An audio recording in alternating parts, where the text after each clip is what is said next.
हमारी आज की कहानी है बेटियों मायके में मेहमान मत बनिए। आइए सुनते हैं इस कहानी को। प्रणाम माँ, मैं कल वहाँ आ रही हूँ। बच्चे भी जिद कर रहे थे कि नानी के यहाँ जाना है। मुझे भी आए साल भर हो गया है, नीलम ने माँ से कहा। माँ ने कहा, नीलम बेटी आ जाओ, हम सभी को अच्छा लगेगा और बच्चों से घर में चहल पहल बनी रहेगी। अरे माँ, भाभी से कहना मेरा कमरा अच्छे से व्यवस्थित करके रख दें, बेटी ने कहा। अरे नीलम, तुम यहाँ आ तो जाओ, सब हो जाएगा। फोन में ही सारी बातें करोगी क्या? समीर तुम्हें स्टेशन लेने आ जाएगा, ऐसा कहकर माँ ने फोन रख दिया। अरे श्वेता बहू, नीलम बेटी का फोन आया था, वो कल आ रही है, उसका कमरा व्यवस्थित कर देना। तुम तो उसका स्वभाव जानती हो, सास शारदा जी ने कहा। श्वेता जानती थी ननंद नीलम का मिजाज कुछ अलग ही है। उसे हर चीज समय पर और व्यवस्थित चाहिए रहती है। किसी चीज की कमी उसे पसंद नहीं। मायके में भी मेहमानों सा व्यवहार रहता है। अपने बच्चों की तो बहुत ज़्यादा केयर करती हैं। नीलम बच्चों सहित आ गई। भाई समीर स्टेशन लेने चला गया था। नीलम घर पहुंची और माँ के गले लगकर उनके हालचाल पूछने लगी। श्वेता तुरंत पानी का गिलास लेकर आई और नीलम से उसका हालचाल पूछने लगी। तभी श्वेता की बेटी खुशी बुआ के पास आकर बैठ गई और पूछा, बुआ मेरे लिए क्या लेकर आई हो? नीलम ने अपनी सूटकेस खोली और एक सुंदर सा ड्रेस खुशी के हाथों में दे दिया। खुशी ड्रेस पाकर बहुत खुश हो गई। बच्चे आपस में खेलते हुए मस्ती करने लगे। तभी नीलम ने कहा, श्वेता भाभी, हमारा कमरा व्यवस्थित है ना? पिछली बार आई थी तो कूलर काम नहीं कर रहा था, गर्मी में पंखे में ही सोना पड़ा था। एसी तो आपके कमरे में ही लगा है। श्वेता ने हंसते हुए कहा, नीलम दीदी, इस बार आप हमारे कमरे में सो जाना, हम लोग दूसरे कमरे में सो जाएंगे, आपको कोई परेशानी ना होगी। शारदा जी सब सुन रही थी। उन्होंने तुरंत नीलम से कहा, अरे बिटिया, इस बार तुम्हारे समीर भैया ने नया कूलर ले लिया है, तुम आराम से रहना। अरे माँ, मैं तो भाभी से यूं ही मजाक कर रही थी, नीलम ने कहा। श्वेता जानती थी नीलम हर बात में उसे ताना मारती है, पर वो चुप रहती। श्वेता चाहती थी कि नीलम दीदी जितने दिन भी रहें उन्हें किसी बात की तकलीफ ना हो, क्योंकि अब पिताजी भी नहीं रहे, उन्हें पिता की कभी कमी महसूस ना हो। श्वेता हर तरह से खुश रखने की कोशिश करती। समीर बाजार जाकर काफी सारा घर का किराना और बच्चों के लिए चॉकलेट मिठाई ले आया। एक दिन दोपहर के वक्त सब खाना खा रहे थे और श्वेता गर्मा गर्म पूरी तल रही थी। तब शारदा जी ने कहा, बहू तुम सबके साथ खाना खाने बैठ जाओ, मैं पूरी तल देती हूँ। श्वेता कुछ बोलती इसके पहले नीलम ने कहा, माँ तुम क्यों पूरी तलोगी, भाभी को बनाने दो। अब तुम्हारी उम्र है क्या ये सब काम करने की? सारा दिन कुछ न कुछ तो करती रहती हो। श्वेता ने सास की तरफ देखते हुए कहा, माँ जी आप खाना खा ले, मैं बाद में खा लूंगी। नीलम आराम से मायके में दिन गुजार रही थी। समीर भी छुट्टी के दिन सपरिवार घुमाने और होटल ले जाता। एक दिन बातों ही बातों में नीलम ने श्वेता से पूछ ही लिया, भाभी आप मायके नहीं जा रही हो? जवाब देते हुए श्वेता ने कहा, मैं तो अभी जाने ही वाली थी, क्योंकि मेरे पिताजी की तबीयत ठीक नहीं चल रही है, पर आपका फोन आ गया सो मैंने जाना कैंसिल कर दिया। अब माँ जी कितना अकेले घर का काम करती, अब आपके जाने के बाद ही जाना होगा। अच्छा किया भाभी आपने जो मायके नहीं गई, ससुराल से तो मैं थकी हारी आती हूँ, फिर मायके में तो पूरा आराम चाहिए ना, वरना मैं नहीं आती, नीलम ने कहा। नीलम दीदी, आपकी भी तो ननंद आती होंगी, तब उन्हें भी तो पूरा आराम मिलता होगा, क्यों? श्वेता ने पूछा। नहीं भाभी, मैं तो साफ साफ कह देती हूँ, मुझसे अकेले काम नहीं होगा, उन्हें मदद तो करवानी ही होगी। इतने लोगों का खाना मैं अकेले कैसे बना सकती हूँ? नीलम हाथ हिलाते हुए बोली। शारदा जी चुपचाप सब सुन रही थी। उन्होंने तुरंत नीलम से कहा, फिर यहाँ अपनी भाभी का हाथ क्यों नहीं बटाती, वो भी तो अकेली काम से थक जाती होंगी। अरे माँ, तुम तो अपनी बहू का पक्ष लेने लगी। ऐसा है तो मैं अभी चली जाती हूँ, भाभी पर बोझ नहीं बनती।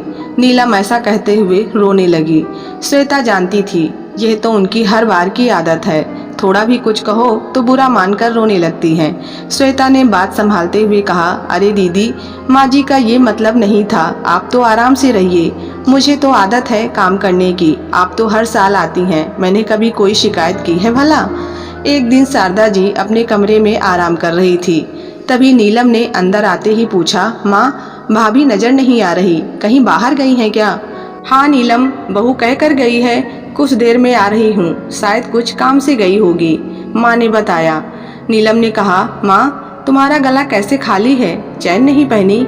कहीं भाभी ने तो नहीं रख ली?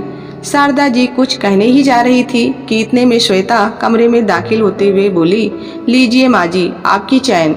शारदा जी ने नीलम से कहा, ये रही मेरी चैन, कुछ दिन पहले टूट गई थी, सो बहू उसे ठीक करवा कर ले आई। नीलम आगे कुछ बोल ना पाई।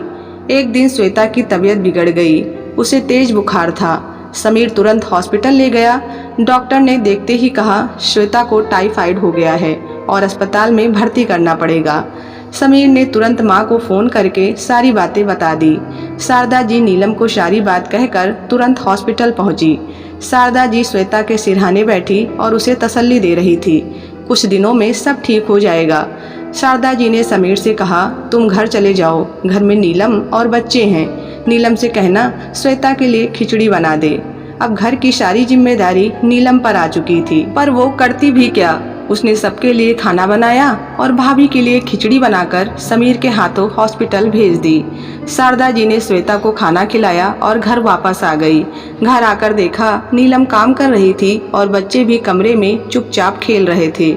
माँ के आते ही नीलम ने पूछा, भाभी की तबीयत कैसी है? शारदा जी ने कहा, श्वेता काफ़ी कमज़ोर हो गई है, कुछ दिन हॉस्पिटल में रखना पड़ेगा। तुम तो अब यहीं हो, मुझे किसी बात की चिंता नहीं, तुम घर संभाल लेना। नीलम मन ही मन सोच रही थी, अभी ना आती तो अच्छा रहता, हर बार मायके आराम करके ही जाती हूँ, अब तो मेरा घूमना फिरना भी नहीं हो पाएगा। सोचा था अच्छी शॉपिंग कर लूँगी, मायके आकर शॉपिंग करने का मज़ा ही कुछ और होता है। पार्लर जाकर अपना मेकओवर करवा लूँगी, अब संभव नहीं लगता। कुछ समय बीता, आज श्वेता घर आ चुकी थी। उसे काफ़ी कुछ ठीक लग रहा था। डॉक्टर ने आराम करने के लिए कहा था। समीर ने श्वेता को अपने कमरे में आराम करने को कहा। नीलम ने कमरे में आते ही कहा, क्या भाभी, हमारे आते ही आप बीमार पड़ गई, अब जल्दी से ठीक हो जाओ, मुझसे आपका घर नहीं संभाला जाता। अरे दीदी, ये तो आपका मायका है, आप अपना समझकर ही तो आती हैं, फिर ऐसा क्यों कह रही हो? श्वेता ने कहा। एक दिन श्वेता ने नीलम से कहा, मेरी अलमारी में कुछ बैग रखे हैं, उसे ले आओ। नीलम ने जैसे ही बैग खोलकर देखा, काफ़ी महंगी साड़ियाँ और बच्चों के ढेर सारे कपड़े थे। अरे भाभी, ये क्या? नीलम ने आश्चर्यचकित होकर पूछा। हाँ दीदी, आपके आने से पहले मैंने और समीर ने जाकर सारी शॉपिंग कर ली थी, क्योंकि मुझे मेरे पिताजी की तबीयत देखने जाना था। माँ जी ने कहा था मैं मायके चली जाऊँ, पर आप आ रही थी तो मैं कैसे जा सकती थी, पर कहीं अचानक जाना न पड़ जाए तो आप सभी के लिए पहले ही कपड़े खरीद लाए थे। नीलम अपने आप को शर्मिंदा महसूस कर रही थी। नीलम श्वेता के गले लगते रोने लगी। भाभी, मैंने आपको हमेशा गलत समझा और भला बुरा भी कहती रही, पर कभी आपने सामने से जवाब नहीं दिया, मुझे माफ़ कर दें।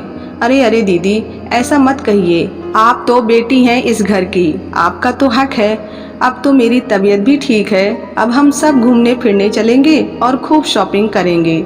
शारदा जी सब देख सुन रही थी कि श्वेता कितनी समझदार और सुलझी बहू है।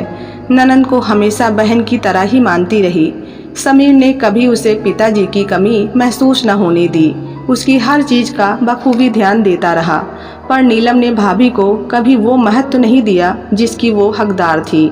श्वेता जैसे ही काम करने किचन में जा रही थी कि नीलम ने हाथ पकड़ते हुए कहा, भाभी, जब तक आप पूरी तरह से ठीक नहीं हो जाती मैं किचन संभाल लूँगी, मैं अभी काफ़ी दिन रुकने वाली हूँ। श्वेता ने कहा, नीलम दीदी, आपकी जब इच्छा हो तब आ जाया करें, पर मायके को मायका ही समझें, ना कि मेहमान बनकर आएँ, तभी प्यार और अपनापन का रिश्ता बना रहेगा। मायके में माँ के बाद भाभी ही सब कुछ होती हैं, उनसे प्यार और अपनेपन का रिश्ता बनाकर रखें ताकि मायके में कभी बोझ ना समझा जाए। उम्मीद है आप सबको कहानी पसंद आई होगी। पसंद आई हो तो प्लीज़ वीडियो को लाइक और चैनल को सब्सक्राइब करना ना